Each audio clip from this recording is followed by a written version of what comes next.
बोलो सियावर रामचंद्र भगवान की जय। हनुमान जी महाराज की जय। जगत गुरु रामाचार्य स्वामी रामेश्वराचार्य जी महाराज की जय। जगत गुरु रामाचार्य जी महाराज की जय। अपने राम वैदेही वल्लभाचार्य गुरु जी जगत गुरु रामानंदाचार्य स्वामी रामेश्वराचार्य आचार्य पीठ के संबंध में कुछ बातें कहना चाहता हूं। हरियाणा के नारनौल में कथा में जगत गुरु रामानंदाचार्य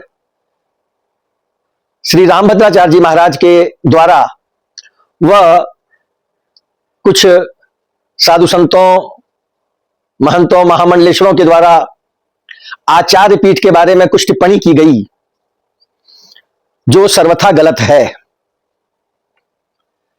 उस कार्यक्रम में राजस्थान खोड़ के द्वाराचार्य स्वामी वैदेही शरण देवाचार्य को पश्चिम पीठ का जगत गुरु रामानंदाचार्य के पद पर बैठाने की बात कही गई।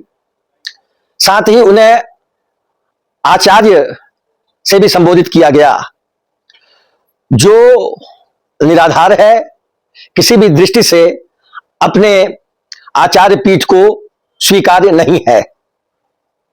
जगत गुरु रामानंदाचार्य स्वामी रामाचार्य जी महाराज ने अपने जीते जी अपने एकमात्र दीक्षित शिष्य स्वामी सर्वेश्वराचार्य को आचार्य पीठ का अपना उत्तराधिकारी नियुक्त कर दिया था, साथ ही ट्रस्टी भी बना दिया था और साधु संतों की उपस्थिति में चादर विधि भी की, साथ ही भंडारा इत्यादि भी किया गया था जिसमें अनेक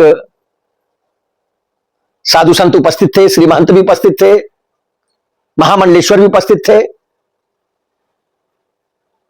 और मैं समझता हूं पिछले 12 वर्षों से स्वामी सर्वेश्वराचार्य आचार्य पीठ की सेवा रत हैं और उन्होंने तन से मन से अपने गुरु जी की सेवा भी की है, क्योंकि जगत गुरु स्वामी रामाचार्य जी महाराज रुग्ण हो गए थे और उनकी चिकित्सा में, उनकी सेवा में हॉस्पिटल इत्यादि ले जाना, भोजन इत्यादि बनाना, उनको स्नान कराना, ये सब कार्य स्वामी सर्वेश्वराचार्य ने अपने हाथों से किया। सेवा में कोई कमी नहीं रखी। स्वामी सर्वेश्वराचार्य हर दृष्टि से, चाहे शिक्षा की दृष्टि से हो, चाहे वो सेवा की दृष्टि से हो, चाहे वो मन की दृष्टि से हो, हर दृष्टि से आचार्य पीठ की पिछले 12 वर्षों सेवा कर रहे हैं। साथ ही वो काशी हिंदू विश्वविद्यालय से स्वर्ण पदक प्राप्त कर चुके हैं आचार्य की परीक्षा में। अभी उन्होंने पीएचडी की उपाधि भी प्राप्त कर ली है रामानंद वेदांत से। तो उस सभा में, हरियाणा की सभा में रामभद्राचार्य जी ने हमारे पीठ के पूर्वाचार्यों का तो बखान किया, साथ ही सर्वेश्वराचार्य को उन्होंने जिस तरह से संबोधित किया कि वो ऐसा लगता है कि वो सर्वेश्वराचार्य की प्रतिभा से परिचित नहीं है। ऐसा लगता है कि जगत गुरु रामाचार्य स्वामी रामभद्राचार्य जी महाराज जी को, जो तुलसी पीठाधीश्वर हैं, उन्हें गलत जानकारी दी गई है। इसीलिए अपने राम उस कथा में जो बातें कही गई थी उसका खंडन करते हैं। स्वामी सर्वेश्वराचार्य को 29/11/2024 को मंगला पीठाधीश्वर, ये जो तिथि है, ये जो डेट है, ये मंगला पीठाधीश्वर स्वामी माधवाचार्य जी महाराज की द्वारा ही ये डेट निर्धारित की गई और इसी दिन श्री शेष मठ सिंगड़ा में सभी अखाड़ों के महापुरुष, साधु संत, महंत, श्री महंत, महामंडलेश्वर की उपस्थिति में, साथ ही गुजरात के राजनीतिज्ञों की उपस्थिति में, समाज सेवियों की उपस्थिति में, पोरबंदर के गणमान्य नागरिकों की उपस्थिति में, सिंगड़ा ग्राम के और उस सिमला ग्राम के आसपास के जितने भी गांव हैं, जो प्रतिष्ठित गांव हैं, वहां के सभी भक्तजन उपस्थित थे। सिमला ग्राम के भी सभी नागरिक उपस्थित थे। उनकी उपस्थिति में, साथ ही काशी विद्वत परिषद के विद्वानों की उपस्थिति में स्वामी सर्वेश्वराचार्य को जगत गुरु रामानंदाचार्य के पद पर आसीन किया गया और ये जो पट्टाभिषेक कार्यक्रम था ये संपन्न हुआ। और इस कार्यक्रम के न्यायालय ने भी स्वीकृति दी है।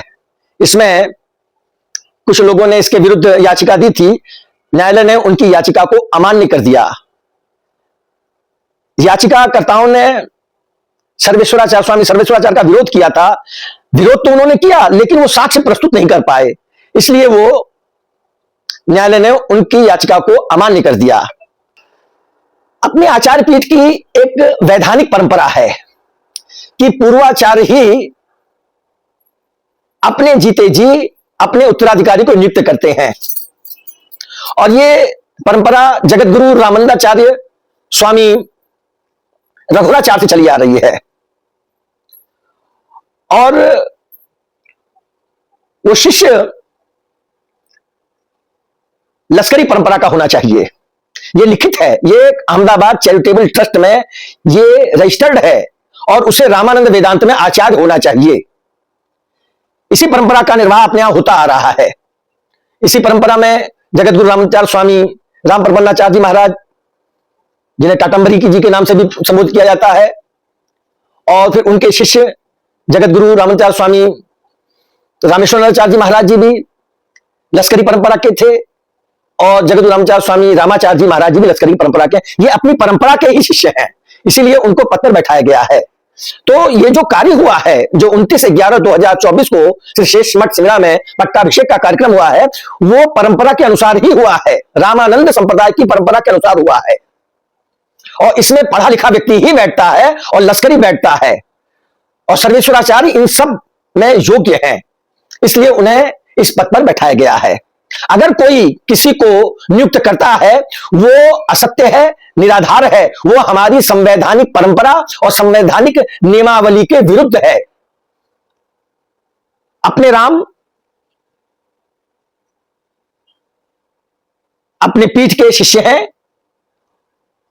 और ये घोषित करते हैं कि सर्वेश्वराचार्य हर दृष्टि से आचार्य पीठ के पद पर बैठने के लायक हैं, इसीलिए हम सबने उनको नियुक्त किया है। वो आज भी 2 साल हो जाएंगे जगत गुरु रामाचार्य स्वामी रामाचार्य जी को जाने के बाद भी वो परंपरा के, मठ की परंपरा के अनुसार ही कार्य कर रहे हैं, और इसका आप लोग अवलोकन भी कर सकते हैं। लेकिन जिस तरह से गलत बातें उठाई जा रही हैं, इसलिए गलत बातों पर ध्यान न दें। अगर किसी के मन में शंका होती है तो वो आचार्य पीठ में अपने राम से संपर्क कर सकता है। मैं अपने समाज को ये कहना चाहता हूं कि आचार्य पीठ को गलत रास्ते पर ले जाने का कार्य न करें, इसको बर्बाद न करें, क्योंकि हमारे यहां की अपनी परंपरा है, जो परंपरा शायद किसी अन्य मठ में नहीं मिलेगी, अन्य पीठ में नहीं मिलेगी। जो कार्य यहां से हुआ है, पुस्तक का कार्य हुआ है, अध्ययन का कार्य हुआ है, तो वो कार्य चल रहा है। तो जिस तरह से एक परंपरा हो रही है, ये साधु कर रहे हैं, हमारे प्रतिष्ठित साधु कर रहे हैं कि इसको बर्बाद करने की कोशिश कर रहे हैं, तो ऐसा कार्य न करें। इस मठ पर कब्जा करने का प्रयास न करें, सर्वेश्वराचार्य के प्रति दुराग्रह का भाव न रखें। और पूर्व में मुझे याद है अच्छी तरह, जब हम लोग जगत गुरु रामानंदाचार्य स्वामी रामभद्राचार्य जी महाराज से अहमदाबाद में वो आए थे, तो उन्होंने सर्वेश्वराचार्य को अपना आशीर्वाद दिया था, लेकिन पता नहीं क्या बात है, तो उनको गलत बातें बताई जाती हैं। तो वो किसी की गलत बातों में ना आए, वो बहुत बड़ा कार्य कर रहे हैं, वो एक विद्वान महापुरुष है। तो मैं समझता हूं कि इन सब चीजों का, वो स्वयं रामानंदाचार्य के पद पर आसीन है, इन सब भावना ख्याल रखते हुए वो जिस तरह से उनको गलत जानकारी दी जा रही है, वो सार्वजनिक रूप से इस तरह की बात न करें। ये मेरा उनसे निवेदन है। जय जय सीताराम।